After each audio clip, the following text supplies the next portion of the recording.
What's going on, everybody? It is Wednesday morning. I want to talk about real quick just what's going down in Florida. Um, Another hurricane. Be prepared. Everybody should know what to do. Leave the area if you can, and if you can't, try your best to leave because it's supposed to be a really bad hurricane.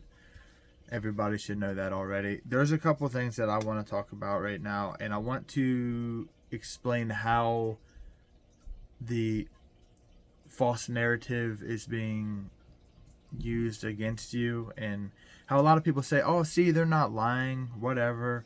I want to explain how the media twists stories so you can, I don't know, say that they're telling the truth, because a lot of people are saying, something happened, and it's false, or vice versa, you know what I mean? So here, just two stories real quick. The story that FEMA is out of money because of illegal migrants. The story is false, quote unquote, through the media's eyes, because FEMA's not out of money because they gave the money to illegal migrants. FEMA's out of money because they were giving money away to other countries. We've given billions, hundreds of billions, the last decade or more than that probably, away to other countries. Over 150 countries. Countries that support terrorists, countries that we don't even politically align with.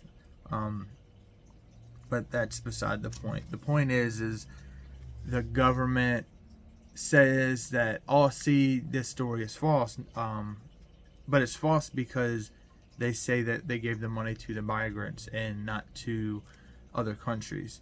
That's how they gaslight you. That's how they twist the story. The fact is, FEMA is running out of money, but it's not because they gave it to migrants. It's because we're giving it away elsewhere. So that's how they say that that's how they can discredit you. That's how they can discredit the narrative of what we all know is already going on.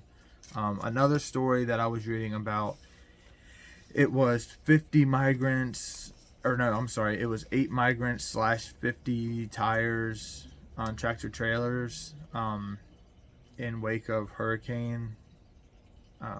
And that story is false, because they said that the migrants were slashing the tires after the hurricane happened. It was for disaster relief, is what the story said, and that was determined to be false. And in that article, there was a picture of 8 gentlemen and I think 1 woman in there, and it said these people were in charge of slashing all these tires for hurricane relief. Again, the story was false. However, the story about the migrants slashing the tires was true. It just happened to be on the 26th of last month, a few days before the hurricane hit. So that's how they say that story is false. It didn't happen after the hurricane. It happened before. The fact is that there are illegal people here slashing tires on semi-trucks that were most likely on their way down there because they knew that there was a hurricane happening. And that the point is that they did the act, not a couple days apart. And the story also, the 8 people that they shown in the article weren't even related to that article. It was from a different article, and those individuals that were arrested were burglarizing and looting after the hurricane. So they mixed 2 stories about 2 separate incidences with illegals into one, and they claim that they were both false. And that's how they do that. That's how they do these things with the stories, to make you sound like you're crazy, to make you sound, I don't know, like you're racist, or how everything that you read about illegals is false. But it kind of isn't false, because they're the ones putting the stories out and then turning around and claiming it's misinformation because something is wrong in it. Like, here, an example would be like, the government is trying to take away your rights as an American citizen, and the media would say false, and then they would correct it by saying the government is in the process of taking your rights. So the first story is false because they're not trying to take away their rights. It's true because they are in the process of taking away your rights. And that's how they convert all this false media, misinformation, all this BS. And you guys need to start reading into these stories and looking into them and not just sharing false information. You know what I mean? Like, it's true, but the way they word it in the first place is misleading. And that is how they get around by saying all these conspiracy theories and all this BS. So just understand that. Something else I wanted to talk about is cybersecurity and the amount of attacks America is under right now. Last year, the year before, with the pipeline. Just a couple of days ago, AT&T and Verizon were hit with cybersecurity. 23andMe had a cybersecurity a couple years ago, and just recently there was an American Water up north. Their plant was under cybersecurity. What would happen if our oil got shut down, our pipelines got shut down? What would happen if our water got shut down? For most of the people are on town water. It'd be a good idea to start getting your own. You can see how the government deals with things. Not very good, very slow, a lot of red tape. And that's just saying that they're trying to help.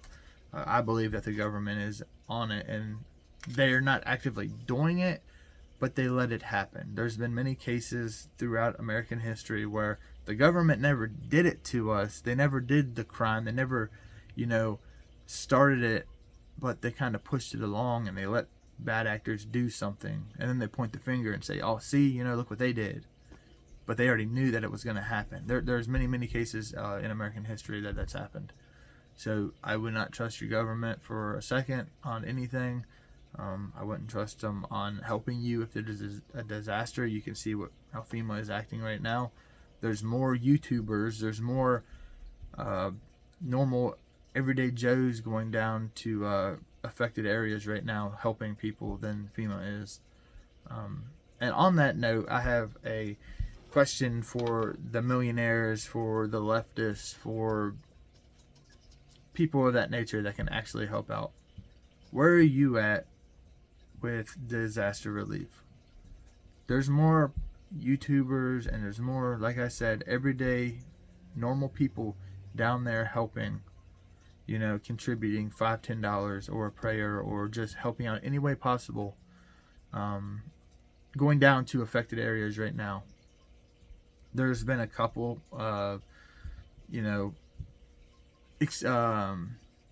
rich people, I guess you call them, actors. There's been a few of them, a few country singers that have donated to affected areas of this hurricane.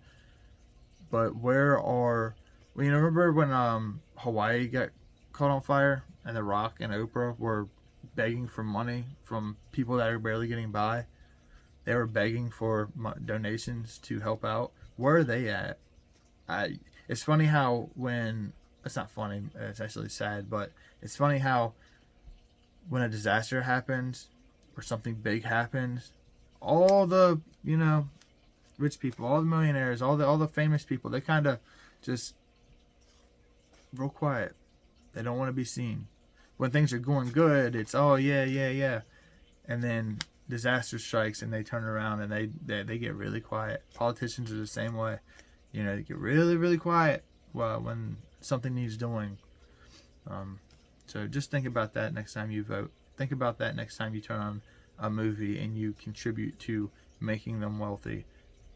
A lot of these people that Americans look up to, a lot of these people that are wealthy, that are in some kind of political power or social power or whatever, they're not good people. They're there to collect a paycheck. They are there to try to control you and to control our minds. So just think about that. The last thing I want to talk about, because I got to get to work, is something I was thinking about. It involves trash. It involves waste.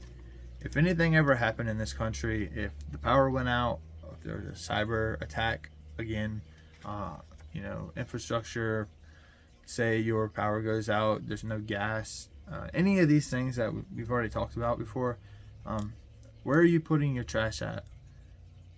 How many times a day do you take out your trash? I looked numbers up. The average person in America, the average, that means the middle, not you or your neighbor. Sometimes people have less, people have more. The average is anywhere from 5 to 6 pounds of trash per day, which is around 18,000 pounds per year. I'm sorry, 1,800 pounds per year, per person. So a family of 2 or 3 or 4 or 5 or whatever, that's thousands of pounds of trash per year that you take out of your house and you put it outside, and the magic trash man comes and picks it up. What happens if trash doesn't get picked up every day? Where does your trash go? In the old times they buried it and burned it, but they didn't consume a lot of trash like we do now. A lot of trash in the olden days was wooden, cardboard, stuff like that. All this plastic crap that we have now, things that you can't burn, you can, but it's very unhealthy. Those things were glass. It was buried, burnt, like I said, whatever. But most people live in the city now. Most people live in an area where they can't just go into the woods and bury their trash or burn it. That not taking your trash away every day is very critical to the way our wheel works in this country, the way our infrastructure works. If your trash isn't picked up, disease happens. People get sick a lot more. Trash. You can look at California, pictures of California with mountains of trash laying around. Diseases, infestation, rats. Really bad things happen when your trash isn't picked up. I would suggest trying to cut back on your waste as much as possible. That involves everything from packaging, from buying stuff to takeout. Try not to have a lot of takeout. Try not to buy things that are wrapped in plastic as much as possible. I know recycling is only like 10% of whatever is actually recycled. Is like when you recycle something, only 10% of it is actually going into being recycled. That's able to. That's just what I've read online. But I would try to recycle as much as possible, and I would try to not. Here's what I would do: learn to live without a bunch of waste as much as possible. If you throw away a bag of trash every day as a family, try to cut that down into a half a bag, and then try to cut that down even more. Your food waste, most of it you can compost. I know meats and stuff like that you can't, but the thing is you shouldn't be throwing away a lot of food. You should learn to use your leftovers, make enough for a meal for your family, and maybe just a little extra or something like that. Americans throw away, what was it, 24 million tons of food every year, and that involves the everyday person like you and me, and it involves restaurants and spoiled food at just restaurants, and your grocery store, the Best By date or whatever is expired and they throw it away. I feel like they should just be allowed to give that away, but then they can't write it off as a tax deduction. So that's something that America needs to work on. Is like, I think France does that, and in France that it is illegal to waste food or something like that, and they give away, they donate. There's millions of people that go hungry every day. These companies, these restaurants can give away food. They shouldn't have to worry about being at a tax write-off. They should be allowed to give it away. Make a law saying, hey, if you donate this, you can still use it as a tax write-off. It's charitable, whatever. But learn to not waste so much food. I've seen it growing up. I've seen it now. I see people just pounds of food thrown away every day. The restaurants I deliver to, the stores I deliver to, they throw away piles and piles of shit all the time. But you're gonna need to learn to throw away your food and trash in a excuse me, in a way that cuts down on your waste. Because when all this goes away, when the gas goes away, when the pipes get hacked, or something happens, it shuts down, or a hurricane happens, and there's a bunch of shit floating around, it causes disease. It causes infestations of little critters that harbor disease. So just something to think about.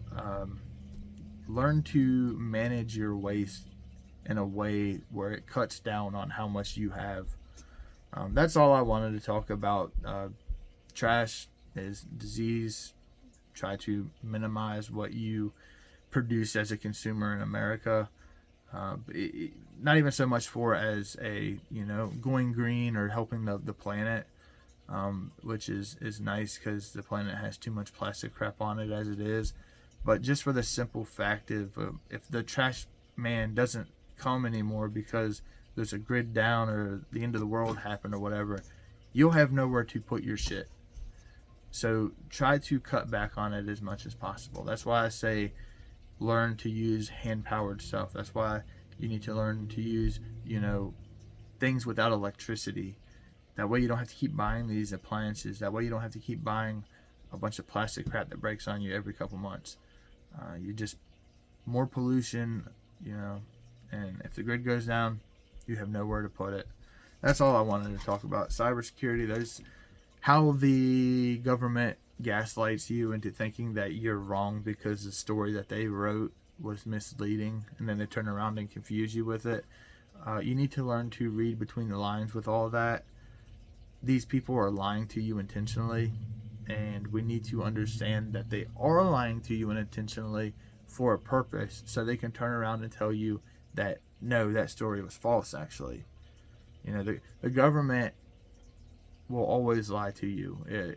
Their narrative is the most important thing. What you believe, what you think in life is not important to them.